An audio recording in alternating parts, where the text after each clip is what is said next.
اللہم بارک لنا فیہا، اللہ ہمارے لیے اس شہر میں برکت عطا فرما. اللہم ارزقنا جناحا وحببنا الی اہلہا وحبب صالحی اہلہا الینا. اے اللہ ہمیں اس بستی کے پھلوں سے مستفید فرما. اب دیکھیے مکہ میں کیا پھل ہوتے ہیں، لیکن ابراہیم علیہ السلام کی دعا ہے کہ وارزقہم من الثمرات، اللہ اس شہر کے باسیوں کو پھل کھلا، پھل عطا فرما. اس وقت کوئی بندہ دعا کرتا تو بندہ کہتا یہ کیسی دعا مانگ رہے ہیں، یہاں پھل ہے نہیں، کوئی باغات ہے نہیں، کیا ملیں گے یہاں. لیکن اللہ دعاؤں کو سنتا ہے. تو اے اللہ ہمیں اس بستی کے پھلوں سے مستفید فرما اور یہاں کے لوگوں کے دلوں میں ہماری محبت ڈال دے. یہاں کے لوگ جو مقامی ہیں وہ ہمیں اجنبی نہ سمجھیں اور اجنبی سمجھ کے ہمارے ساتھ اجنبیوں جیسا سلوک نہ کریں، اور یہاں کے نیک افراد کو ہمارے لیے محبوب بنا دے. جو یہاں نیک بندے ہیں ان کی محبت ہمارے دلوں میں ڈال دے کہ ہم ان سے محبت کریں. جیسے ہم لوگ جاتے ہیں وہاں تو اکثر و بیشتر یہ دیکھنے میں آتا ہے کہ امام جو حرم پاک کے ہیں، شیخ سدیس ہیں، شیخ شریم ہیں، وہ جب بھی آ رہے ہوتے ہیں حرم پاک میں داخل ہوتے ہیں تو لوگ بڑی محبت سے ان کو دیکھ رہے ہوتے ہیں، اور ہر ایک کی خواہش ہوتی ہے کہ میں ان سے ہاتھ ملا لوں، ان سے کچھ دعا سلام کر لوں، ان سے دعاؤں کی اپیل کر دوں. بڑے ادب اور احترام کے ساتھ، ایک دل میں ان کا ایک ادب بھی ہوتا ہے، ایک وقار بھی ہوتا ہے. تو ایسے جتنے بھی وہاں کے نیک لوگ ہیں ان کی محبت ہمارے دل میں ہونی چاہیے، اس کی بھی دعا انسان کرے. ورنہ اجنبیت کا جو ماحول ہے وہ انسان کو اجنبی ہی رکھتا ہے. وہ کہتا ہے مجھے کوئی پتہ ہی نہیں ہے یہاں، میں جانتا نہیں ہوں کسی کو. جب یہ دعا کرے گا اللہ واقعی دل میں محبت پیدا کر دے گا اور آدمی آگے بڑھ بڑھ کے پھر نیکیاں کرتا ہے اور اس نیک آدمی کے ساتھ اپنے تعلق کو بنانے کی کوشش کرتا ہے. یہ تکلفات جو ہمارے ہاں ہیں نا، میں نے تو سلام نہیں کرنا، وہ مجھے کرے گا تو میں کروں گی ورنہ نہیں، یہ وہاں نہیں ہونے چاہیے، بلکہ کہیں بھی نہیں ہونے چاہیے. انسان خود آگے بڑھے. اس لیے کہ حدیث میں اللہ کے رسول اللہ فرماتے ہیں جو پہل کرنے والا ہے ثواب اس کے لیے زیادہ ہے. تو ہر نیکی میں ہمیں پہل کرنی چاہیے. مسجد حرام میں جب داخل ہوں، خانہ کعبہ کی جو عمارت ہے اس میں جب ہم داخل ہوں تو ظاہر ہے یہ بھی مسجد ہے، اور مسجد کا رول یہی ہے کہ جب ہم اس میں داخل ہوں تو پہلے دایاں پاؤں اندر رکھیں اور پھر اس کے بعد یہ دعا مانگیں بسم اللہ والصلاۃ والسلام علی رسول اللہ اللہم اغفر لی ذنوبی وافتح لی ابواب رحمتک. اللہ کے نام سے میں اس کو گھر میں داخل ہو رہا ہوں اور رسول اللہ صلی اللہ علیہ وسلم پر سلامتی ہوں. اللہ میرے گناہوں کو معاف کر دے. اللہ اپنی رحمت کے دروازے اب میرے لیے کھول دے. میں آ رہا ہوں تجھ سے رحمتوں کی درخواستیں کرنے، اس لیے جو بھی دعا مانگوں تو اپنی رحمت کے دروازے اب میرے لیے کھول دے. بیت اللہ شریف کو دیکھے تو داخلہ کے بعد جو ہی نظر پڑے بیت اللہ پر تو اس کو دیکھ کے بھی دعا کی جا سکتی ہے. کوئی بھی دعا آپ مانگ سکتے ہیں. پھر سب سے پہلے باوضو ہو کے ہم نے طواف کرنا ہے بیت اللہ کا. یہ سب سے بڑی فرض نماز کے بعد سب سے بڑی عبادت ہے جو بیت اللہ میں کی جاتی ہے. فرض نماز جب ہم امام کے ساتھ پڑھ لیتے ہیں تو اس کے بعد سب سے اہم اور بڑی عبادت طواف بیت اللہ ہے. پھر اس سے کم عبادت اس کا اعتکاف ہے کہ انسان بیٹھ کے اللہ کا ذکر کرے، خانہ کعبہ کو دیکھتا رہے، دعائیں مانگتا رہے. یہ اعتکاف ہوتا ہے. ہمارے ہاں اعتکاف کے لیے یہ ضروری سمجھا جاتا ہے کہ کپڑے چاروں طرف ہوں. وہاں یہ کپڑے لگانے کی ضرورت نہیں ہے. وہاں انسان جہاں بھی بیٹھے گا وہ اس کا اعتکاف ہے. تو عبادت بڑی سے بڑی کرنی چاہیے. فرض نماز کے بعد وہاں کوشش بندہ کرے کہ طواف بھی کر لے، اور پھر اس کے بعد تھک گیا ہے تو بیٹھ کے اعتکاف بھی کر لے. پھر باوضو ہو کے پہلے طواف کرے. حضرت عروہ بن زبیر کہتے ہیں کہ نبی کریم صلی اللہ علیہ وسلم کے حج کے بارے میں حضرت عائشہ ام المومنین جو آپ کی خالہ تھی حضرت عروہ کی، انہوں نے بتایا ان کو کہ جب نبی کریم صلی اللہ علیہ وسلم مکہ تشریف لائے تو سب سے پہلے آپ نے وضو کیا، پھر بیت اللہ شریف کا آپ نے قصد کیا، یعنی طواف کیا. آپ نے طواف شروع کرنے سے پہلے ہم لبیک لبیک کہنا بند کر دیں. دوران طواف موبائل پہ بات نہ کریں. یہ تو ہر جگہ ہی باہر آداب ہیں اس کے. پھر اسی طرح تصاویر بھی مت بنوائیں. لوگ کیمروں سے نہ تصویر بنا رہے ہوتے ہیں. عبادت کی روح کو متاثر یہ سب چیزیں کر دیتی. بندہ عبادت کے لیے نہیں آتا، پھر ناموری کے لیے آتا ہے، شوق کے لیے آتا ہے. چلے میں جا کے دوسروں کو دکھاؤں گا کہ یہ میری تصویر ہے، دیکھیں میں خانہ کعبہ میں طواف کر رہا ہوں، میرے خانہ کعبہ میرے پیچھے ہے. تو یہ سب چیزیں جو ہے نا عبادت کی روح ختم ہو جاتی ہے. مرد استباع کرے. استباع کس کو کہتے ہیں؟ یعنی اپنی اوڑھی ہوئی چادر کا ایک حصہ دائیں کندھے کے نیچے سے نکال کر بائیں کندھے پر ڈال لیں. یعنی یہ چادر جو ہے تولیہ، اس کو جب کندھے پہ ڈالیں تو اس کندھے پہ ڈالنے کی بجائے نیچے سے، بغل کے نیچے سے نکال کے یوں ڈال لیں. یہ کورڈ ہوگا اور یہ انکور ہو جائے گا. یہ مردوں کے لیے. اور پھر اس طرح وہ طواف کریں. اس کو استباع کہتے ہیں. خواتین جو ہیں سطر اور پردہ کے شرعی احکام کی پابندی کرتے ہوئے طواف کریں. پورا کپڑا ان کا ساتر ہو. خواتین کا کپڑا ایسا نہ ہو جو سی تھرو ہو.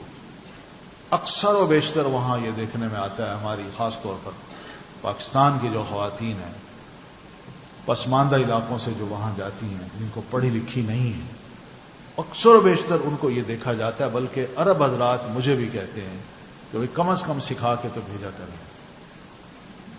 کہ دیکھیں یہ لباس ہے، سب کچھ نظر آ رہا ہے. کتنے شرم کی بات ہے، ہم حرم میں ہیں، ہمیں گناہگار کیا جائے. تو اس لیے کپڑا ایسا نہ ہو، سی تھرو نہ ہو. پورے حجاب کے ساتھ شرعی احکام کی پابندی کرتے ہوئے یہ کام کرنا ہے. طواف کی ابتدا حجر اسود کے استلام سے کریں. استلام کا مطلب دو ہے. ایک تو یہ ہے کہ اگر موقع ملتا ہے اس کو حجر اسود کو بوسہ دینے کا تو دے دے، اگر نہیں ملتا تو اس کی طرف اشارہ کر دے، ہاتھ کا اشارہ. یہ بھی استلام ہوتا ہے. نبی علیہ السلام نے اونٹنی پہ بیٹھ کے جب طواف کرنا شروع کیا تو رش تھا. آپ نے اپنی چھڑی کو اس حجر اسود کی طرف یوں اشارہ کر کے کہا بسم اللہ اللہ اکبر. پھر آپ نے اپنا طواف شروع کیا. تو طواف وہیں سے شروع ہوتا ہے جہاں حجر اسود ہے. حجر اسود آپ کے بائیں طرف ہو اور آپ اس وقت طواف کریں. تو ایک چکر میں پہلا یہ طواف ہے، پھر دوسرا، پھر تیسرا، پھر چوتھا.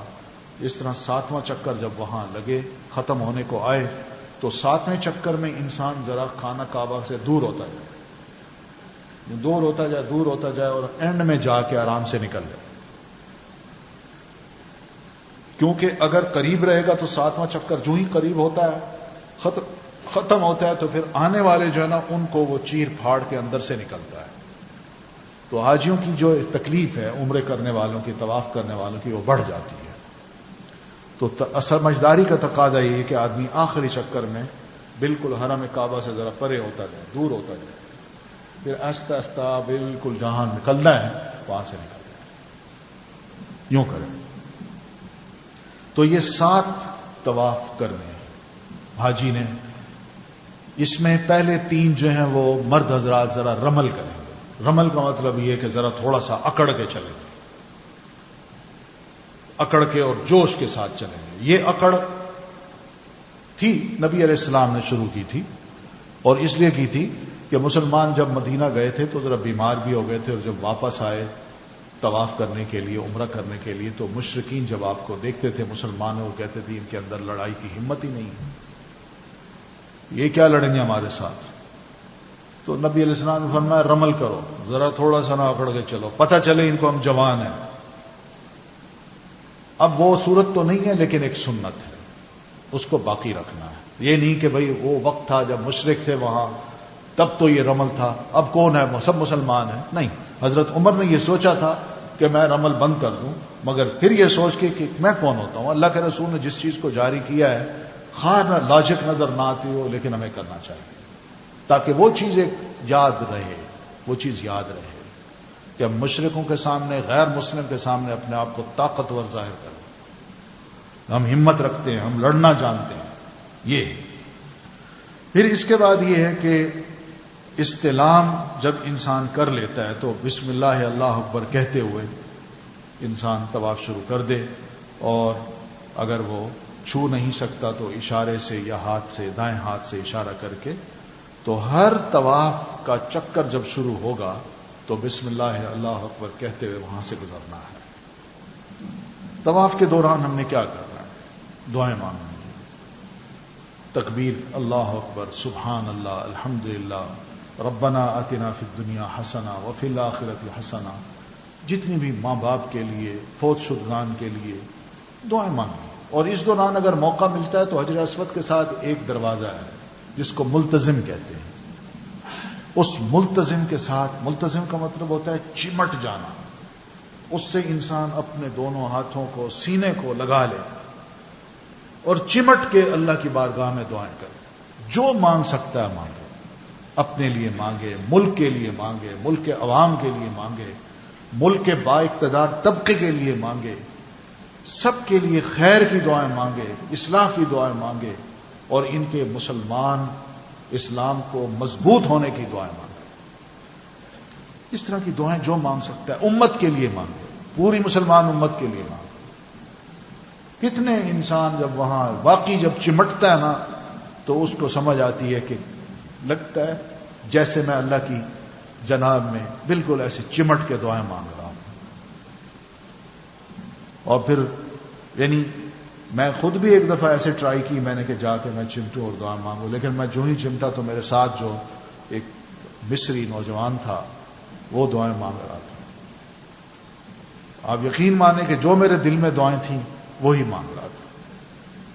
ہر ایک کی دعائیں تقریباً ملتی جلتی ہیں. ہر ایک دکھی بھی ہے، گناہ گار بھی ہے. اس کو یہ بھی دکھ ہے کہ ہمارے ملک کے حالات ٹھیک نہیں، اس کو یہ بھی دکھ ہے امت مسلمہ کے حالات ٹھیک نہیں. تو اس لیے اس کی نیچرل یہی دعا تھی جو میں مانگ رہا تھا، جو میں مانگنا چاہتا تھا. جب میں نے دیکھا کہ وہ مانگ رہا ہے اور ماشاءاللہ رو رو کے مانگ رہا ہے تو بس اس کے بعد میں نے بھی اس کے پیچھے آمین آمین کہنا شروع کیا. تو بڑا مزہ آیا، بہت مزہ آیا. تو اس طرح یہ لطف بھی انسان اٹھائے، اس کا وہ لطف الگ ہے. پھر یہ کہ یہ جو ہے کہ ہر چکر میں کوئی پہلے چکر کی یہ دعا ہے، دوسرے چکر کی یہ، تیسرے چکر، یہ کوئی مسنون نہیں ہے. یہ لوگوں نے ویسے بنا دی ہیں کہ آدمی کو کوئی یہ نہ سوچے کہ میں بور ہو گیا ہوں ایک دعا مانگتے مانگتے، لہذا اب یہ دعا پہلے چکر میں دوسرے چکر میں یہ تھی. لیکن یہ ضروری نہیں ہے، مسنون نہیں ہے.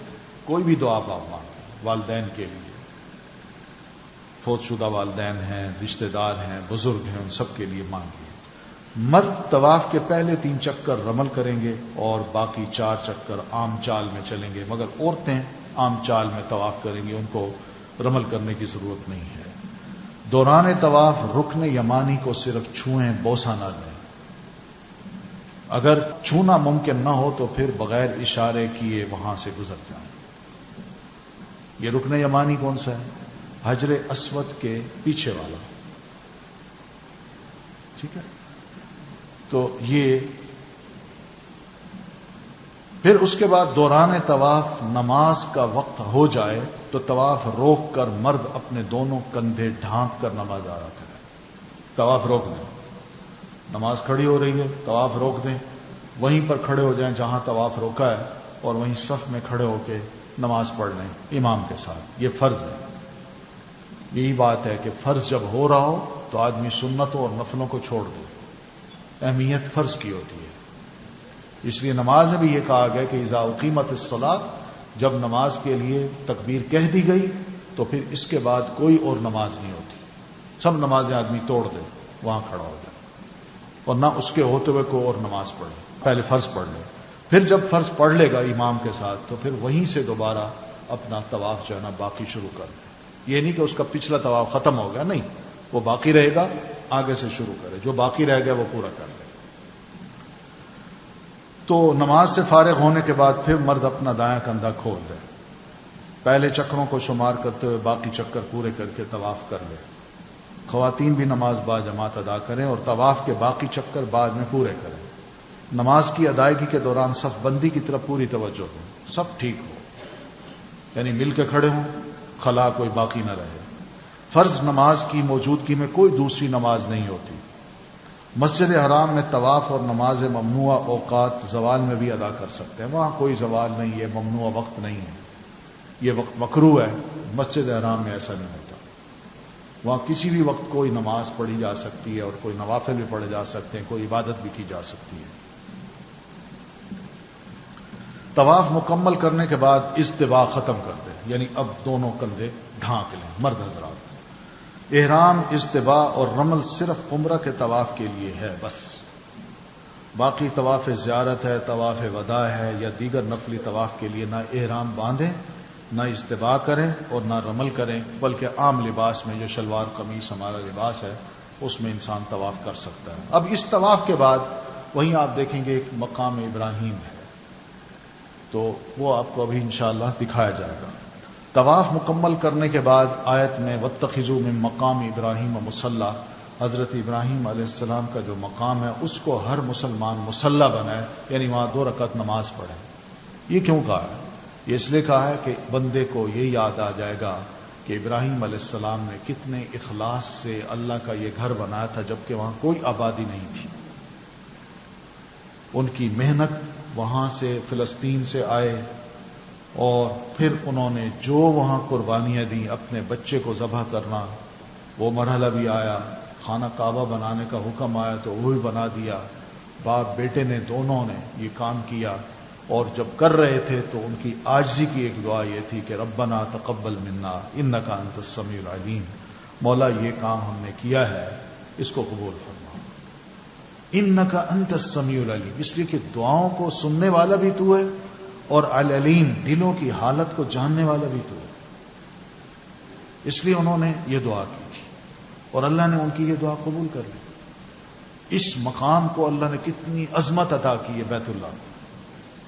تو یہ وہ چیز ہے جس سے پتہ چلتا ہے کہ وہاں مقام ابراہیم 2 پتھر ہیں جس پہ حضرت ابراہیم علیہ السلام نے کھڑے ہو کے خانہ کعبہ کی تعمیر کی تھی. تو وہ پتھر بطور یادگار کے وہاں موجود ہیں. تو ان کے وہاں نشانات ہیں. پاؤں کا نشان لگتا ہے، ایک دایاں ایک بایاں، پاٹ بنا کے اس کے اندر رکھ دیا گیا ہے اور حاجی دیکھ سکتا ہے ان کو، بس دیکھنا ہے، باقی کچھ نہیں کرنا. اس کو چھونا یا اس سے تبرک حاصل کرنا اس کی ضرورت نہیں، بس صرف دیکھنا، پتہ چل جاتا ہے کہ ہاں. اور پھر اس مقام ابراہیم کو اپنے اور خانہ کعبہ کے درمیان رکھ کے اس کے پیچھے کھڑے ہو کے کہیں بھی، چاہے پیچھے کہیں جانا پڑے، وہاں جا کے 2 رکعت نماز ادا کرنے. تو پہلی رکعت میں سورہ کافرون پڑھے اور دوسری رکعت میں سورۃ الاخلاص پڑھے. پھر اس کے بعد آب زمزم بھی ہے. آب زمزم کا چشمہ وہیں تھا، اب تو کور کر دیا گیا ہے، لیکن وہیں ساتھ ہی ٹوٹیاں لگا دی گئی ہیں، ٹیپ موجود ہے، وہاں سے پانی پی لے. اور پانی پینے سے پہلے ایک حدیث یاد رکھے. نبی علیہ السلام فرماتے ہیں ماء زمزم لما شرب لہ، زمزم کا پانی اسی نیت کے لیے ہوتا ہے جس کے لیے پیا جاتا ہے، اسی دعا کے لیے ہوتا ہے جس کے لیے پیا جاتا ہے. تو اس کا دوسرا مطلب یہ ہے کہ زمزم پینے سے پہلے بندہ دعائیں کر لے. اللہ مجھے یہ چاہیے، میری یہ ضرورت ہے، میں یہ چاہتا ہوں. اچھی دعائیں کرے تو انشاءاللہ وہ دعا کر کے بندہ پانی پیے. آپ صلی اللہ علیہ وسلم فرماتے ہیں لما شرب لہ، جس کے لیے اس نے دعا کی، جس مقصد کے لیے پی، تو اللہ تعالیٰ اس مقصد کو پورا کر دیتا ہے. اور یہ واقعی ہوتا ہے، واقعی ہوتا ہے. ایک بہت بڑے امام ہیں، عربی زبان کے تھے، خلیل ابن احمد الفراہیدی، بہت بڑے امام گزرے. ان کا بڑا کام ہے، کتابیں ہیں. علم تھا اس دور میں، ہر کوئی لکھ رہا تھا. یہ بھی گئے وہاں تو طواف کے بعد جب آئے مائے زمزم پہ تو پانی پینے سے پہلے ایک دعا کی، اللہ مجھے ایسا علم عطا کر، الہام کر جو آج تک تو نے کسی کو نہ دیا. یہ دعا کی. اب دیکھ کتنی بڑی عجیب دعا ہے. واپس جب آئے تو اللہ نے ان کے دل میں، دماغ میں ایک ایسی بات ڈالی کہ جس کو وہ ایسا علم ڈالا جس کو علم العروض کہتے ہیں. علم العروض یعنی جو عربی شاعری ہوتی ہے اس شاعری کا وزن ہوتا ہے، ہر بیت کا ایک وزن ہوتا ہے. تو وہ وزن کیا ہوتا ہے، اس کا ایک علم اللہ نے ان کو عطا کیا، اور اس علم کی وجہ سے بڑے لوگوں کی رہنمائی ہو گئی. اور جو بھی شاعری کرتا تھا یا جو بھی کوئی علم کی بات کرتا تھا، شعر میں پیش کرتا تھا، تو اس کو اسی اوزان پہ پرکھا جاتا ہے اور بتا دیا جاتا ہے کہ یہ وزن پورا ہے کہ نہیں. اور یہ اردو میں بھی یہ علم کام آتا ہے، فارسی میں بھی کام آتا ہے اور عربی میں بھی کام آتا ہے. یہ ہے. اسی طرح اور بھی بڑے علماء کی باتیں ذکر ہوتی ہیں کہ ایک عالم تھے خطیب بغدادی، انہوں نے بھی مائے زمزم پینے سے پہلے اللہ سے 3 دعائیں کی، تو وہ تینوں دعائیں اللہ تعالیٰ نے ان کی قبول کر لی، زندگی میں ہی پوری ہو گئی. بڑی دلچسپ وہ دعا ہے ان کی.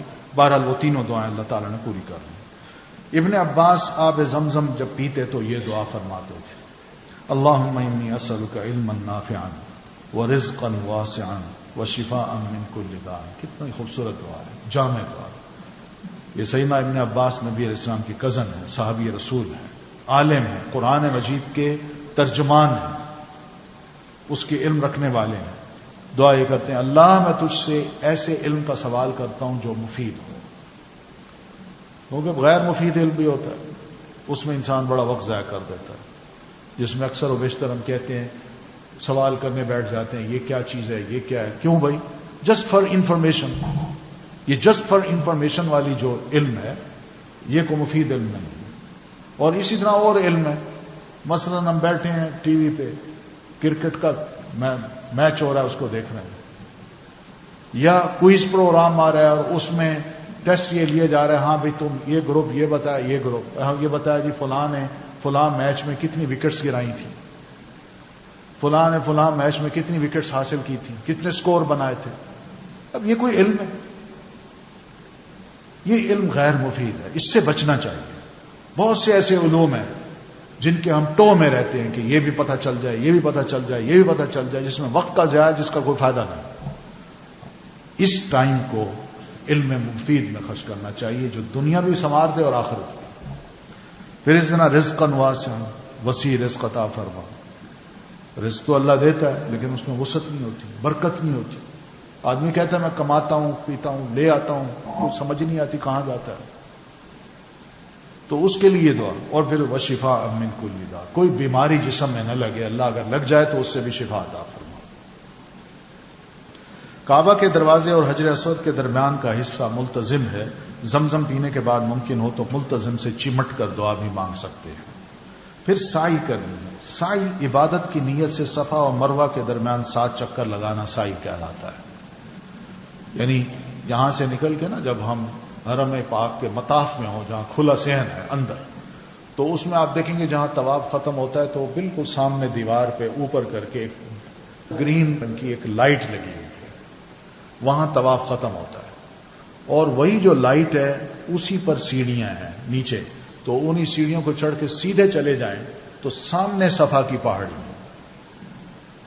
تو یہ سیدھے جب جائیں گے تو یہ سعی کے لیے جائیں گے.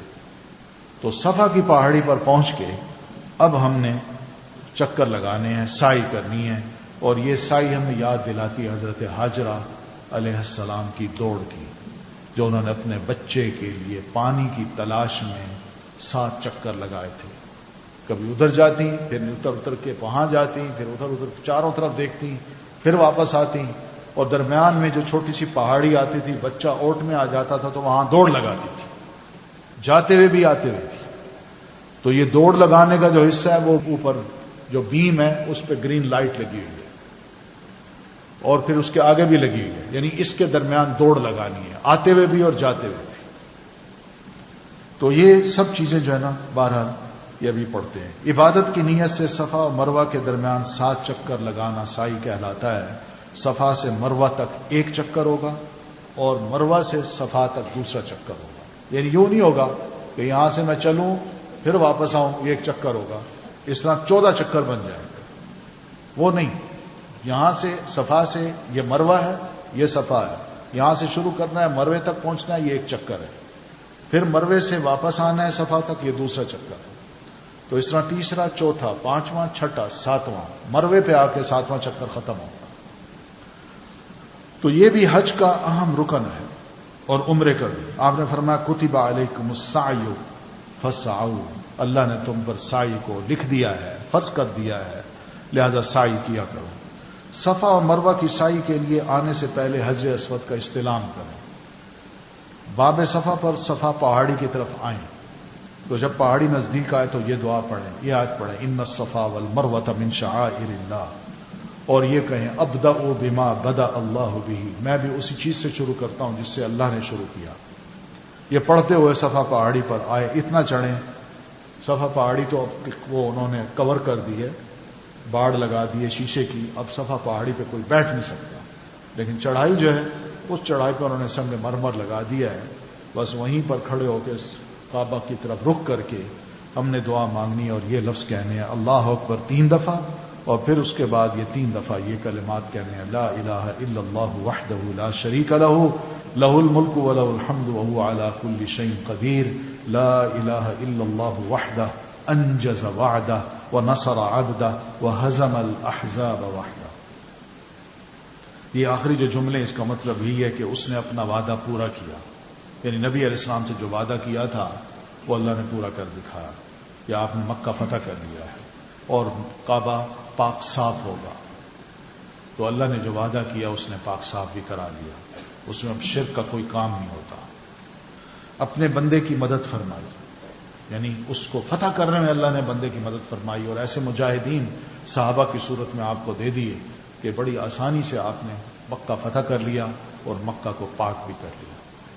اچھا، جب آپ حرم میں پہنچے تو ذرا یہ بھی غور کیا کریں گے مکہ کتنا پاک ہے، کتنی خوبصورت جگہ ہے جو اللہ تعالیٰ نے ہمیں نصیب کی ہے۔ آپ تصور کریں کہ اگر یہ خانہ کعبہ اس طرح ہوتا کہ اس کا نظام کسی اور کے ہاتھوں میں ہوتا، اور اس کی پاکیزگی کا جو تصور ہے وہ یوں آتا ہے ہمارے ہاں کہ وہاں رنگ برنگی جو پٹیاں ہیں وہ لٹک رہی ہوتی، جھنڈے لگے ہوتے، اور لال یہ کیا کہتے ہیں چراغ جل رہے ہوتے، تیل گرا ہوتا، جگہیں کالی ہوتی، پھر لوگ دنیا بھر سے جب آتے تو الگ الگ ان کے لباس ہوتے، الگ الگ عبادت کے طریقے ہوتے، پھر ان کی حرکتیں عجیب سی ہوتی، دیگیں پک رہی ہوتی اور دھوئیں اڑ رہے ہوتے، عجیب و غریب خوشبو ہوتی، پھر بھنگی چرسی وہ بھی سب بیٹھے ہوتے، یعنی یہ چیزیں ہم دیکھتے ہیں اللہ تعالیٰ نے اپنی عبادت گاہ کو کس طرح پاک صاف رکھا ہوا۔ ان طہر بیتی للطائفین، میرے گھر کو طواف کرنے والوں کے لیے اور نماز پڑھنے والوں کے لیے ابراہیم اسماعیل تم نے پاک صاف کر دینا ہے۔ تو ابراہیم اور اسماعیل کو ماننے والے جو تھے وہ اللہ کے رسول بھی تھے، آپ کی اولاد سے تھے، تو رسول اللہ صلی اللہ علیہ وسلم نے بھی اس فرض کو ادا کیا ہے، اور اس کے بعد بھی الحمدللہ یہ فرض ادا ہوتا رہا ہے، اور اب جائیں تو ایسا خوبصورت منظر نظر آتا ہے کہ وہاں بالکل صفائی ہے، ستھرائی ہے، کوئی ایسی چیزیں نظر نہیں آتی کہ غیر اللہ کا تصور وہاں آ پائے، وہاں صرف اللہ ہی یاد آتا ہے۔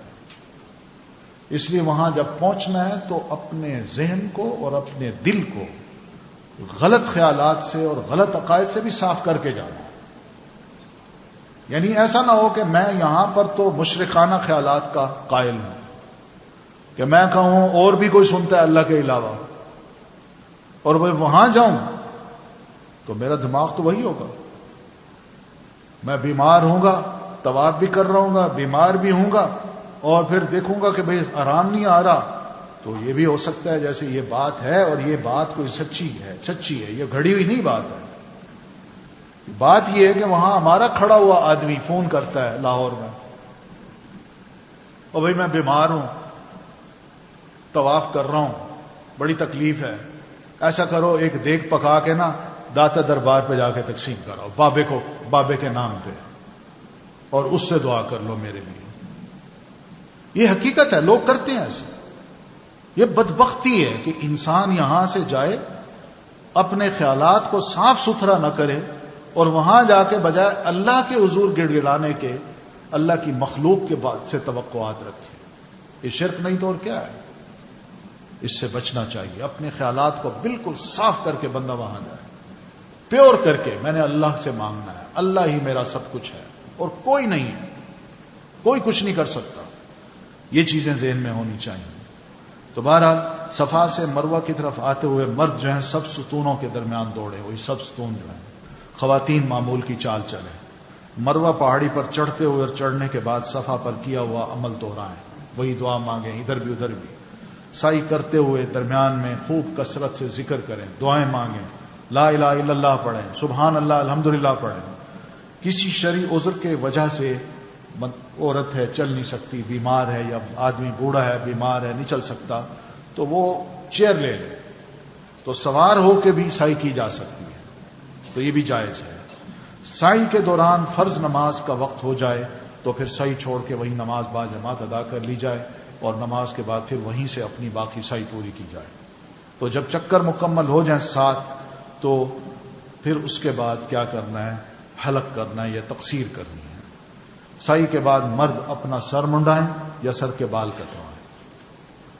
مردوں کے بال کتروانے سے زیادہ افضل یہ کہ وہ سر منڈوائیں۔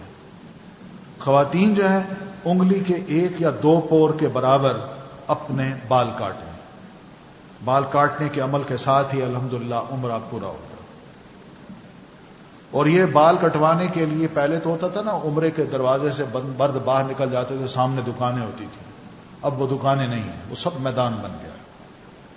اب دکانیں ذرا پرے ہیں تو بندہ ذرا چل کے وہیں چلا جائے اور وہاں جا کے اپنی حجامت کرا کے پھر اس کے بعد کمرے میں آئے، نہا دھو کے کپڑے چینج کر لے، اس کا عمرہ ہو جائے گا۔ حج تمتع کی نیت کرنے والوں کے لیے احرام کی پابندیاں ختم ہو گئیں، جبکہ حج قران کی نیت کرنے والے بدستور احرام کی پابندیوں کا لحاظ رکھیں، جیسے پہلے عرض کیا جا چکا ہے۔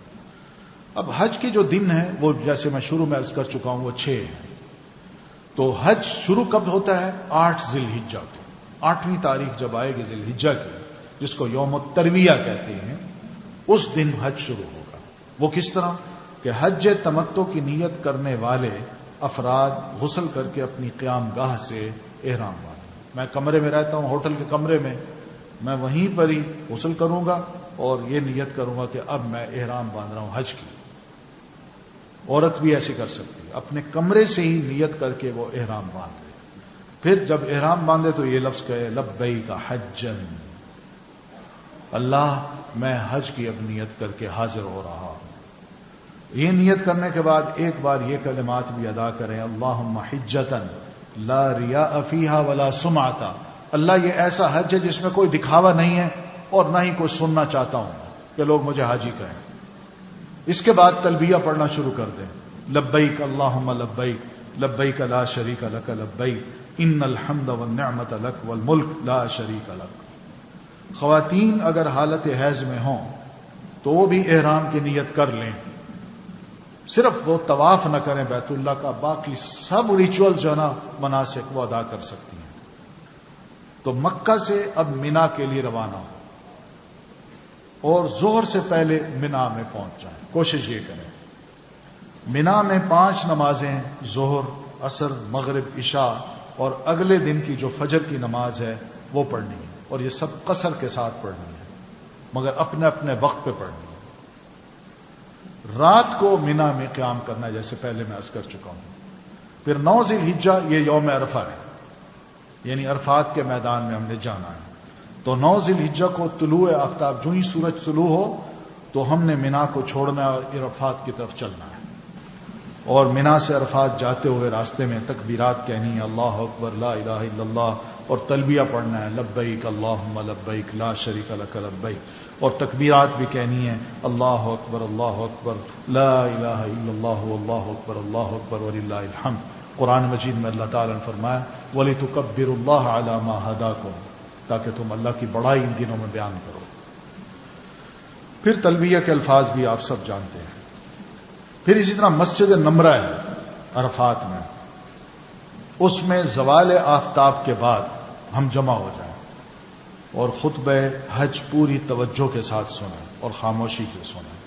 اگر مسجد میں جگہ نہیں ہے تو مسجد کے ارد گرد جہاں بھی اسپیکر کی آواز آ سکتی ہے ہم وہاں بیٹھ جائیں، وہاں آرام سے ادب کے ساتھ خطبہ سنیں۔ اس لیے یہ بڑی مفید بات ہوگی کہ چھوٹا سا ریڈیو ہمارے پاس ہو، تاکہ اس چینل پہ آ کے آپ آرام سے اس خطبے کو وہیں بیٹھ کے سن لیں۔ ظہر اور عصر کی نمازیں 1 اذان اور 2 اقامت کے ساتھ جمع اور قصر کر کے باجماعت ادا کریں۔ یہ وہاں جھگڑے ہوتے ہیں کہ نہیں جی الگ الگ پڑھنی اور پوری پڑھنی، یہ مسئلہ نہیں ہے، نبی علیہ السلام کی سنت ہے۔ حضرت عثمان رضی اللہ تعالیٰ عنہ نے اس کی وضاحت کی ہے، حدیث کی کتابوں میں موجود ہے، اس لیے اس پہ جھگڑنے کی ضرورت نہیں ہے۔ مسئلہ یہی ہے کہ ظہر اور عصر کی نمازیں ہم نے پڑھنی ہیں، اذان 1 ہوگی اور ہر نماز کی الگ الگ اقامت ہوگی اور 2 رکعتیں ہوں، 4 رکعتیں ہم نہیں پڑھیں اور باجماعت پڑھیں۔ رش کی وجہ سے مسجد نمرہ اگر نہ پہنچ سکیں تو کوئی حرج نہیں، اپنی جگہ پہ ہم نماز پڑھ سکتے ہیں۔ دونوں نمازوں کے درمیان کوئی سنت یا نفل نہیں ہے، صرف 2 فرض پڑھنے ظہر کے اور 2 فرض پڑھنے عصر کے۔ تو یہ نمازیں ادا کرنے کے بعد اب میدان عرفات میں مسجد چھوڑ کے ہم باہر آ جائیں، میدان عرفات ہے چاروں طرف، ہم وہاں جمع ہوں، تو رش کی وجہ سے ممکن نہ ہو تو پہلے بھی ہم داخل ہو سکتے ہیں۔ بہرحال اب میدان میں کیوں جائیں گے؟ وقوف کے لیے، دعا مانگنے کے لیے۔ تو وقوف کے لیے میدان عرفات میں کھڑے ہو کر خیمے کے اندر یا باہر جہاں کہیں بھی جگہ ملتی ہے، قبلہ رو ہو کے ہم الگ الگ کھڑے ہو کے انکساری اور عاجزی کے ساتھ اللہ سے دعا کریں۔ یہ عاجزی اور انکساری یہ ضروری ہے، وہاں الگ کھڑے ہو کے جتنا بھی اللہ سے لو لگا سکتے ہیں لگائیں، دعائیں مانگیں۔ تو بہرحال یہ بڑا اچھا وقوف ہوگا اور یہی حج کی وہ ایک اہم پارٹ ہے جو کہ ہم نے ادا کرنا ہے۔ کسی عذر کی وجہ سے 9 ذی الحجہ کے دن زوال آفتاب سے غروب آفتاب تک حاجی میدان عرفات نہ پہنچ پائے تو 10 ذی الحجہ کی طلوع فجر تک عرفات پہنچ جائیں۔ اگر کوئی وجہ بن سکی ہے، سارا دن نہیں آ سکا تو کوشش کرے، پھر بھی پہنچنے کی کوشش کرے، لیکن طلوع فجر سے پہلے عرفات میں پہنچ جائے، تب بھی اس کا یہ وقوف عرفہ ہو جائے گا۔ حج کرنے والے کے لیے اس دن کا روزہ نہیں ہے، 9 ذی الحجہ کو وہ روزہ نہ رکھے۔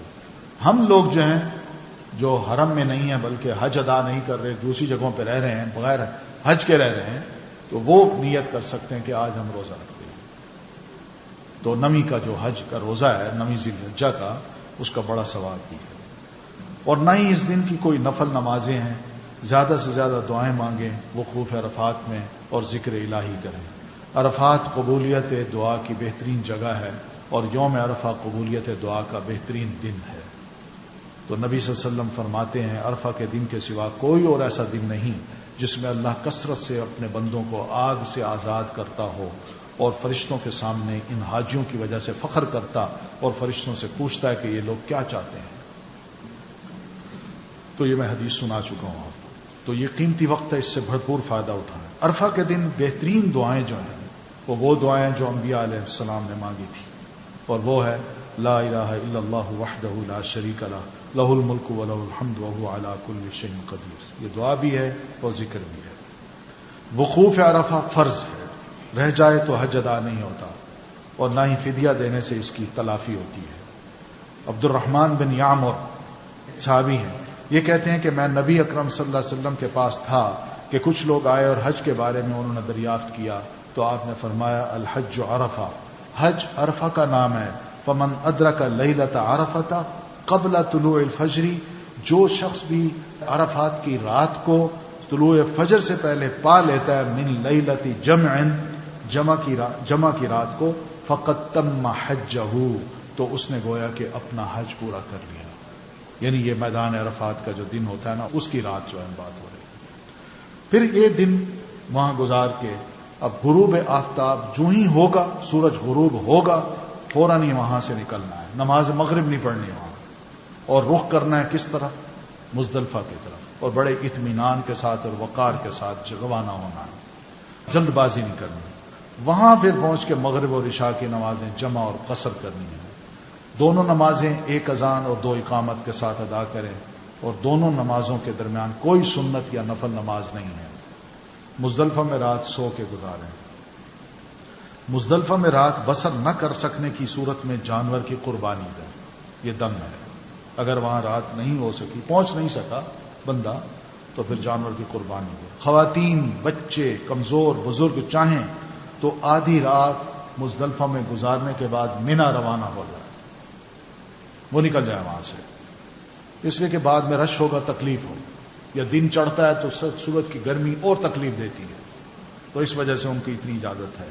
نماز فجر کے وقت سے ذرا پہلے ادا کریں، یعنی عام طور پر انسان فجر کا جب وقت ہوتا ہے، اذان ہوتی ہے تو اس کے بعد 15-20 منٹ 25 منٹ انتظار کر لیتا ہے، لیکن یہاں یہ ہو سکتا ہے نماز فجر کا جو ہی وقت ہوا، اذان ہوئی، فوراً جماعت پڑھ لے، یہ بھی ہو سکتا ہے، ذرا پہلے پڑھنا ہے۔ تو نماز فجر کے بعد اچھی طرح جب روشنی پھیلے اس وقت تک اپنی اپنی قیام گاہ پر قبلہ رخ بیٹھے یا کھڑے ہو کر تو ہاتھ اٹھا کے دعائیں بننا مانگے، خوب مانگے دعائیں. اور مزدلفہ سے مینا جاتے ہوئے چاہیں تو رمی کے لیے چنے کے دانے کے کچھ بڑی کنکریاں بھی چن لیں. چنے کے دانے سے ذرا بڑی کنکریاں وہ چن لی جائیں، جتنی مارنی ہے وہ چن لیں. 21 پہلے دن کے لیے 14 یا 7 اور دوسرے دن کے لیے 21، پھر تیسرے دن کے لیے 21، اس طرح جمع کر لیں. ہر ایک اپنی اپنی کر لیں. پھر 10ویں ذی الحجہ آئے گا، یہ یوم النحر کہلاتا ہے. نماز فجر کے بعد سورج طلوع ہونے سے پہلے جب روشنی پھیل جائے یعنی مزدلفہ میں، تو مینا کے لیے ہم روانہ ہوں. خوب دعائیں مانگتے مانگتے روانہ ہوں اور رستہ میں کثرت سے تلبیہ پڑھیں، لبیک اللہم لبیک. مزدلفہ سے مینا جب آئیں تو انتہائی سکون اور وقار کے ساتھ ہم آئیں. ہاں، جو وادی محسر جو ہے، راستے میں ایک وادی آتی ہے محسر، یہ جو وادی ہے یوں نیچے انسان جاتا ہے پھر اوپر چڑھ جاتا ہے. اس وادی سے بڑی تیزی کے ساتھ گزرنا ہے. کیوں؟ اس لیے کہ یہ وہ وادی ہے جہاں اصحاب الفیل کو اللہ نے سزا دی تھی. وہ ابرہہ آیا تھا نا کہ اس نے چاہا تھا میں خانہ کعبہ گرا دوں، تو وہ اپنا لشکر ہاتھیوں کے ساتھ آیا تھا. تو جب یہ وادی محسر میں پہنچا تو اللہ نے ابابیل بھیجے، اور وہ ابابیل کے پنجوں میں چونچوں میں جو بم تھے، ایٹم بم تھے، تو انہوں نے وہی ان پر پہلا ایئر اٹیک کیا اور ایک ایک کو اللہ نے کہا ہم نے ختم کر دیا. تو یہ چونکہ عذاب کی جگہ تھی، اس لیے نبی علیہ السلام جب وہاں سے گزرے تو بڑی تیزی کے ساتھ گزرے. تو وہاں سے تیزی سے گزرنا ہے، اس لیے کہ عذاب کی جگہ یہ نہیں ہوتی کہ بندہ وہاں انجوائے کرے، دیکھے، بلکہ وہاں عبرت حاصل کرے. اور جب عبرت حاصل کرنی ہے تو بس دیکھتا جائے، گزرتا جائے، ڈر کے اللہ کا یہ عذاب مجھ پر نہ آ جائے. پھر رمی سے پہلے تلبیہ کہنا بند کر دو. اب اس دن رمی بھی کرنی ہے، تو جمرہ عقبہ کو پہلے دن 7 کنکریاں ہم نے الگ الگ مارنی ہے. ہر کنکری مارتے وقت بسم اللہ اللہ اکبر یا اللہ اکبر پڑھیں، یعنی 7 کنکریاں اکٹھی نہ ماریں، ایک اٹھائیں، بسم اللہ اللہ اکبر، بسم اللہ اللہ اکبر، بسم اللہ اللہ اکبر. اب تو ماشاءاللہ بڑی اچھی جگہ بنا دی انہوں نے، راستے بڑے خوبصورت بنا دیے ہیں اور لفٹس بھی لگا دیے ہیں. پھر اس کے راستے اور یوں بنا دیے کہ آدمی یوں بھی سیڑھیوں کے ساتھ بھی اوپر چڑھ سکتا ہے، اور ویسے بھی ایک سڑک بنا دی ہے جو آدمی ادھر یوں آرام سے پیدل بھی چل کے جا سکتا ہے اور واپس بھی آرام سے اتر سکتا ہے. بڑے راستے کھول دیے انہوں نے اب وہاں. اور پھر منزلیں بنا دی، ایک بیسمنٹ، پھر اوپر، پھر اوپر، پھر اوپر. تو اوپر والے بھی شیطان کو مار سکتے ہیں، درمیان والے بھی، اور اس سے نیچے والے بھی. تو میں جب گیا تو میں نے دیکھا ماشاء لفٹس لگی ہیں، تو سیڑھیاں چڑھ کے جب اوپر میں پہنچا تو یہ دوسری منزل تھی. جب تیسری منزل کے لیے میں نے جانے چاہا تو وہاں پولیس کھڑی تھی، تو مجھے کہنے لگی جی اوپر نہیں جا سکتے. میں نے کہا یہ راستہ تو بنا ہوا ہے. کہتے ہیں ہاں بنا ہوا ہے، لیکن آج ہم نے بند کیا ہوا. چلے، میں نے کہا ٹھیک ہے، لیکن میں نے ہلکا سا اس سے مذاق کیا. میں نے کہا میں یہ چاہتا ہوں کہ میں شیطان کے سر پہ جوتے ماروں، شیطان کے سر پہ کنکریاں ماروں. تو بہرحال سر پہ بھی ماری جا سکتی ہیں، درمیان میں بھی اور پاؤں میں بھی. اب بیسمنٹ سے لے کر اوپر تک انہوں نے وہ پلر جو ہے نا کھڑے کر دیے ہیں، اور آسانی سے آدمی، عورتیں آسانی سے اس کو بالکل قریب کھڑے ہو کے مار سکتے ہیں. اب وہ یعنی جھگڑے یا دھکم پے والی بات نہیں ہے. تو ہر کنکری مارتے وقت بسم اللہ اللہ اکبر یا اللہ اکبر پڑھنا ہے. کنکریاں مارنے کے بعد یہاں دعا نہیں کرنی، نہ رکنا ہے. بزرگ، کمزور، بیمار اور خواتین اگر کنکریاں نہیں مار سکتی تو وہ اپنی طرف سے کسی کو نائب مقرر کر لیں کہ میری طرف سے جا کے یہ کنکریاں مار دو. تو جوان جا کے مارا ہے. جمرہ عقبہ کی رم کا افضل وقت چاشت کے وقت کا ہے. چاشت کا وقت یعنی چاشت کا وقت کون سا ہے؟ یہی جو چاشت کی ہم نماز پڑھتے ہیں، یعنی 9 سے لے کر تقریباً 11 بجے کے درمیان کا جو وقت ہے. تو البتہ عذر یا بارش کی وجہ سے گنجائش ہے کہ 11 ذی الحجہ کی طلوع فجر تک کنکریاں ہم مار لیں، یہ گنجائش ملتی ہے. جمرہ عقبہ کی رمی کے بعد ہم قربانی کریں.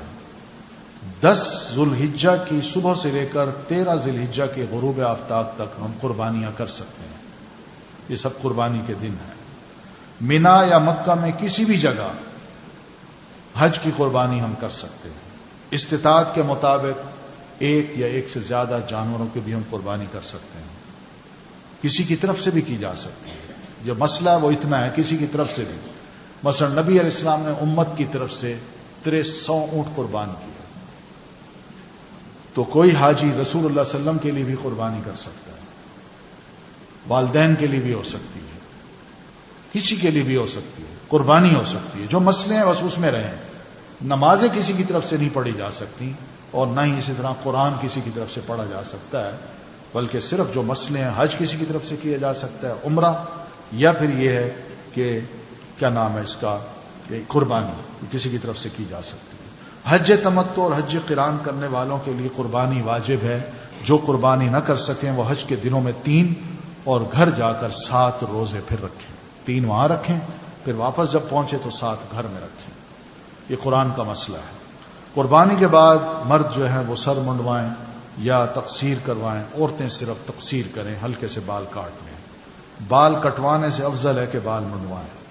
حلق یا تقصیر کے بعد بیوی کے سوا تمام چیزیں جو احرام کی حالت کی وجہ سے حرام تھیں اب حلال ہے. یہ ایک تحلل اول ہے جو میں پہلے عرض کر چکا ہوں. اب اس کے بعد طواف زیارہ کرنا، اس کا دوسرا نام طواف افاضہ بھی ہے. 10 ذی الحجہ کو آخری کام طواف زیارت کا ہے. طواف زیارت حج کا فرض رکن ہے. اگر ادا کرنے سے رہ جائے تو کفارہ، دم یا فدیہ دینے سے اس کی تلافی نہیں ہوتی، کفارہ دینا ہے. ممکن ہو تو غسل کرے، ورنہ کپڑے تبدیل کر کے عام لباس میں جا کے طواف کر لیں. طواف زیارت میں احرام نہ پہنیں کیونکہ اب احرام کھول دیا ہے. استباء اور رمل بھی نہ کریں، عام کپڑے پہنے، اب وہ استباء کرنے کی ضرورت نہیں. طواف کے بعد مقام ابراہیم کے قریب 2 رکعت نفل ادا کریں. یہ تفصیلی مسئلے ہم پڑھ چکے ہیں. کسی وجہ سے اس دن طواف نہ ہو سکے تو ایام تشریق جو ہیں 11 سے لے کر 13 تاریخ تک اس میں ہم طواف کریں. یہی طواف زیارہ یا طواف افاضہ. بیمار صحت یاب ہونے کے بعد اور حائضہ پاک ہونے کے بعد طواف کریں. طواف زیارہ کے بعد احرام کی تمام پابندیاں ختم ہو گئیں، حتیٰ کہ بیوی کے ساتھ تعلق کی پابندی بھی اب ختم ہو گئی. تو یہ ہے وہ. لیکن اگر کوئی یہ کہے کہ میں ٹکٹ بک کرا چکا ہوں اور حائضہ عورت جو ہے نا وہ پاک نہیں ہو سکتی الا یہ کہ وہ دن گزر جائے، تو ایسی صورت میں عورت کو یہ اجازت دی گئی ہے کہ وہ جا کے طواف زیارت کر لیں. یہ علماء کا ایک مسئلہ آیا ہے جو کہ سعودی عرب کی جو علماء کی ٹیم ہے، ان کی لجنہ ہے، انہوں نے یہ مسئلہ بتایا ہے.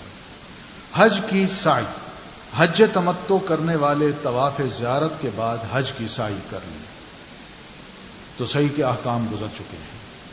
باقی رمی ہے، قربانی ہے. رمی کا مطلب شیطان کو پتھر مارنا، قربانی ہے، حلق ہے یا تقصیر ہے. طواف زیارہ یا سعی کو کوشش کرے کہ ترتیب کے ساتھ کریں. لیکن اگر ترتیب میں فرق آ جائے رش کی وجہ سے، جو موقع ملتا ہے کسی نے سر پہلے منڈا لیا، قربانی میں بعد میں کر لی، قربانی پہلے کر لی، سر بعد میں منڈایا، تو بھی کوئی حرج نہیں ہے. آپ صلی اللہ علیہ وسلم کے پاس ایسے آتے تھے لوگ، عرض کی اللہ کے رسول میں قربانی کر بیٹھا ہوں، ابھی سر منڈا نہیں منڈا. آپ نے منڈا کوئی حرج نہیں، اب جا کے سر منڈا لو. ایک کہتا ہے میں نے سر منڈا لیا ابھی قربانی نہیں کی، آپ نے کوئی حرج نہیں، جاؤ اب قربانی کر. تو یعنی اس میں کوئی حرج نہیں، اس لیے کہ آسانی رکھی ہے. سعی کے بعد رات واپس منا آ کے گزارنی ہے. اب بعد میں ایام تشریق جو ہیں یہ منا میں ہم نے گزارنی ہے. تو یہ اجر و ثواب کے اعتبار سے سال کے یہ جتنے دن ہیں نا 11، 12، 13 یہ بڑے افضل دن ہیں. منا میں مسجد خیف ہے ایک، عرفات میں مسجد نمرہ ہے اور منا میں مسجد خیف ہے. تو مسجد خیف کے قریب رہنے والے حجاج نمازیں با جماعت پڑھیں گے، قصر کر کے مسجد میں ادا کریں، اور جو دور رہنے والے ہیں وہ اپنے خیموں میں ادا کریں. وہاں کوشش کریں نماز با جماعت پڑھیں اور اسی طرح قصر کا بھی اہتمام کریں.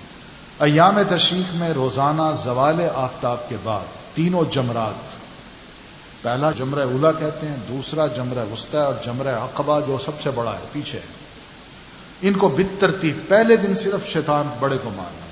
پھر دوسرے دن جو ایام تشریق شروع ہوں گے تو اس میں بالترتیب ہم نے کنکریاں مارنی، پہلے کو پھر دوسرے کو پھر تیسرے، ساتھ ساتھ کنکریاں. سعودی علماء نے رش کی وجہ سے اور لوگوں کی سہولت کے اوقات کے لیے کچھ وسعت دی ہے، اس کو بھی اختیار کیا جا سکتا ہے، لیکن الحمدللہ اب یہ آسانی ہو گئی ہے. پہلے بڑے کو پھر درمیان والے کو، یا پہلے درمیان والے کو پھر بڑے کو پھر چھوٹے کو، تو اس میں بھی کوئی حرج نہیں. ترتیب میں غلطی ہو گئی تو دوبارہ اس کو درست کرو، یہ مسئلہ ہے. یا ایک جانور کی قربانی دے دیں اگر غیر مرتب طریقے سے کنکریاں ماری ہیں تو ہر جمرہ کو 7 الگ الگ کنکریاں مارنی ہیں، اور ہر کنکری مارتے وقت اللہ اکبر کہنا ہے. جمرہ اولا اور جمرہ وسطیٰ کو کنکریاں مارنے کے بعد ذرا ہٹ کر قبلہ رخ ہو کر دعا کریں، لیکن جمرہ عقبہ کے قریب دعا نہ کریں. یہ بڑا شیطان ہے، اس کے قریب دعا نہ کریں. اور جگہ جو ہے نا ذرا پرے ہٹ کے وہاں دعا کی جا سکتی ہے. ایام تشریق اللہ کے ذکر کے لیے ہیں، اس لیے ان میں خوب اللہ کا ذکر کریں. کوئی گپ شپ نہ ہو، سیاست نہ ہو. وقت ہوتا ہے آدمی کے ساتھ، آدمی بور ہو جاتا ہے بیٹھ بیٹھ کے. قرآن پڑھے، دعائیں کرے، ذکر کرے، لیکن اور کام نہ کرے. ایام تشریق کے تینوں دن کوشش کریں مینا میں گزارے، ورنہ راتیں تو مینا میں ضرور گزارنی ہے. 12 ذی الحجہ کو مکہ واپس آنا چاہیں تو اس دن کی رمی کریں اور سورہ غروب ہونے سے قبل مینا سے نکل جائیں اور مکہ آ جائیں. بس مینا کا اب ختم. 12 ذی الحجہ کو مینا میں سورج غروب ہو جانے کی صورت میں پھر رات وہیں گزاریں، اور 13 ذی الحجہ کی رات گزار کے پھر دن کو رمی کر کے مینا کو چھوڑ دیں اور چلے آئیں. اب طواف وداع کرنا ہے. حج مکمل کرنے کے بعد مکہ مکرمہ سے رخصت ہونے سے قبل الوداعی طواف ضرور کریں. طواف وداع حج کے واجبات میں سے ہے. رسول اکرم صلی اللہ علیہ وسلم کا ارشاد ہے، اللہ کے گھر سے آخری ملاقات کے بغیر تم میں سے کوئی شخص بھی واپسی اختیار نہ کرے. تو گھر بیت اللہ سے آخری ملاقات کرے، اور آخری ملاقات کا مطلب یہ کہ آخری طواف کر لے. حائضہ عورت اگر طواف زیارت کر چکی ہے تو وہ طواف وداع کے بغیر حیض کی حالت میں ہو تو طواف وداع کے بغیر مکہ چھوڑ سکتی ہے، اس پر کوئی دم نہیں. تو اس طرح یہ حج ہمارا مکمل ہو جاتا ہے. یہی طریقہ ہے. اس کتاب کو بار بار پڑھیے، اور یہ سلائڈ جو ہم آپ کو دکھائیں گے اس کو بھی دیکھیے. ذرا تھوڑے سے مناظر ہیں، ان کو دیکھ کے آپ کو اندازہ ہو جائے گا کہ ہمیں کیا کرنا ہے. پھر دوسری بات یہ کہ مدینہ کا سفر بھی ہم لوگ کرتے ہیں اکثر و بیشتر. یہ یاد رکھیے، مدینہ کا سفر حج میں شامل نہیں ہے. حج کے جو مناسک ہیں اس میں شامل نہیں. یہ ایک اضافی عمل ہے جو ہم کرتے ہیں اور نیکی حاصل کرنے کے لیے کرتے ہیں. اس لیے مدینہ کا جو سفر ہے جب ہم کریں گے تو اس میں واقعی ہمیں نیکیاں ملیں گی. اور اللہ کے رسول فرماتے ہیں میری مسجد میں آ کے کوئی بندہ ایک نماز پڑھے تو اس کو 1000 نماز کے برابر ثواب ملے گا. یہ مسئلہ یاد رکھیں، 1000 نماز کا ثواب. جب مسجد کی ہم نے زیارت کرنی ہے تو وہ نیت یہ ہو کہ ہم نے مسجد نبوی جا کے نماز پڑھنی ہے، یہ نیت کے ساتھ جائیں. پھر جب وہاں پہنچیں تو مسجد میں داخل ہو کے نبی علیہ السلام کی قبر کی طرف رخ کر کے جب قریب آ سکیں تو قریب صحیح، نہ تو پرے سے بھی قبر کی طرف رخ کر کے آپ کو سلام کریں اور یہ کہیں السلام. یہ جو نماز میں پڑھتے ہیں ہم کیا کہتے ہیں؟ السلام علیکہ ایھا النبی ورحمۃ اللہ وبرکاتہ. یہی کہیں، بس یہ ہے. باقی یہ ہے کہ آپ کی قبر کی طرف ہاتھ باندھ کے کھڑے ہونا اور آپ سے سرگوشیاں کرنا یہ کوئی مسئلہ نہیں ہے، اور نہ ہی یہ غلط کام ہے جو کہ روکا جاتا ہے وہاں. اس لیے کہ دعا گڑ گڑانا ہے وہ عاجزی اللہ کے لیے ہونی چاہیے، کسی اور کے لیے نہیں ہونی چاہیے. دوسری بات وہاں یہ بھی کرنی ہے کہ جب ہم وہاں پہنچے تو یہ بھی کوئی فرض نہیں ہے کہ وہاں ہم نے 40 نمازیں پڑھنی. کوئی فرض نہیں ہے. یہ ہمارے ہی علماء ہیں جو لوگوں کو یہ بتاتے ہیں کہ آپ کی نمازیں پچھلی عمر کی جو رہ گئی ہیں وہ آپ وہاں جا کے 40 نمازیں ادا کر دیں تو آپ کی قضاء عمری ہو جائے گی. یہ کوئی مسئلہ نہیں ہے. عقل سے کام لیں تو 1000 نماز، یہاں ایک نماز پڑھیں تو 1000 نماز کا ثواب ملتا ہے، اور حرم کعبہ میں پڑھیں تو 1,00,000 نمازوں کا ثواب ملتا ہے. تو کیا بہتر ہے، خانہ کعبہ میں یہ نمازیں پڑھی جائیں یا مسجد نبوی میں پڑھی جائیں؟ اگر قضاء عمری دینی ہے تو وہ تو میں وہاں نمازیں پڑھ چکا ہوں، اللہ نے ایک نماز کا 1,00,000 نمازوں کا ثواب مجھے دے دیا. اس لیے یہ مسئلے نہیں ہیں. مسئلہ یہ ہے قضاء عمری کا کوئی مسئلہ نہیں ہے. نماز کو چھوڑنا کبیرہ گناہ ہے، اور کبیرہ گناہ توبہ سے معاف ہوتا ہے. اور بندہ جب وہاں جاتا ہے حرم کعبہ میں تو اللہ سے یہ عہد کرے اللہ آئندہ میں نماز نہیں چھوڑوں گا، آج کے بعد نمازیں شروع. تو انشاءاللہ صدق دل سے وہ توبہ کرے گا، اللہ اس کی پچھلی نمازیں بھی معاف کر دے گا اور اس کے گناہ معاف کر کے اس کو نیکیوں میں بھی بدل دے گا. لیکن یہ نہیں ہو سکتا کہ میں نماز ہی پڑھوں، فرض نمازیں پڑھوں اور پچھلی عمر کی بھی نمازیں ادا کروں، یہ تو سزا ہے. شریعت نے ایسی سزا مسلمانوں کو نہیں دی. تو یہ چند ایک مسائل ہیں جو آپ مزید کتاب میں پڑھ سکتے ہیں، لیکن یہ چند ایک اور چیزیں جو آپ دیکھ لیجئے تو انشاءاللہ اس سے بھی مزید وضاحت ہوتی جائے گی. جی بسم اللہ کیجیے. حرم جو ہے اس کے اہم حصوں کا تعارف دیکھ لیجیے. یہ خانہ کعبہ کا اب طواف ہو رہا ہے اور ارد گرد کی جو عمارت ہے یہ خانہ کعبہ کے حرم میں شامل ہے. یہ امام صاحب نماز پڑھا رہے ہیں اور لوگ صفے باندھ کے کھڑے ہیں. امام صاحب کے آگے خانہ کعبہ تک جگہ خالی ہے، اس کے آگے کوئی نہیں کھڑا ہو سکتا، لیکن دائیں بائیں کھڑے ہو کے نا وہ یہ منظر اس طرح کا بنا سکتے ہیں اور عبادت کر سکتے ہیں. درمیان میں آپ کو جو لوگ نظر آ رہے ہیں یہ سیکیورٹی کے لوگ ہیں. یہ ہے ملتزم، یہ حجر اسود جو ہے اسی کے ساتھ یہ ملتزم ہے جس کو چمٹنا ہے اور دعا کرنا ہے. یہی دروازہ کھلتا ہے تو خانہ کعبہ اندر ہے، یعنی یہ دروازہ کھول کے خانہ کعبہ میں داخل ہوتے ہیں لوگ جن کو اللہ موقع دے دے. یہ حجر اسود کی جگہ ہے، یہیں سے طواف شروع کرنا ہے. آپ ادھر کھڑے ہوں گے، بائیں طرف آپ کے حجر اسود ہوگا اور یوں طواف کرنا ہے، یعنی بائیں طرف سے آپ طواف شروع کریں گے. یہ ملتزم ہے، لوگ اس پہ چمٹ کے دعائیں مانگ رہے ہیں. یہ بھی نماز کا ایک منظر ہے جو کہ حرم کعبہ کا اکثر و بیشتر میں دیکھنے میں ملتا ہے. یہ تھے وہ مناسک حج کی کچھ تعلیمات جو کہ ہم نے قرآن اور حدیث کی روشنی میں پڑھا. بہت سے اور مسائل بھی ہو سکتے ہیں انڈیویجولز کے بھی اور لوگوں کے بھی، تو اگر کوئی ایسے مسائل ہوتے ہیں تو انشاءاللہ کو موقع ملتا ہے تو ہم بیٹھ جائیں گے. لیکن پھر سر دس میں سمجھتا ہوں آپ کو میں نے بڑا وقت لیا ہے. اللہ تعالیٰ یہاں آپ کا بیٹھنا بھی قبول فرمائے، اور جب آپ حج کے مناسک ادا کرنے جائیں تو خیر و عافیت سے جائیں. آپ سے بہترین حج ہو، حج مبرور ہو، اور آپ جب واپس تشریف لائیں تو واقعی محسوس ہو کہ اللہ نے آپ کا حج قبول کر لیا ہے.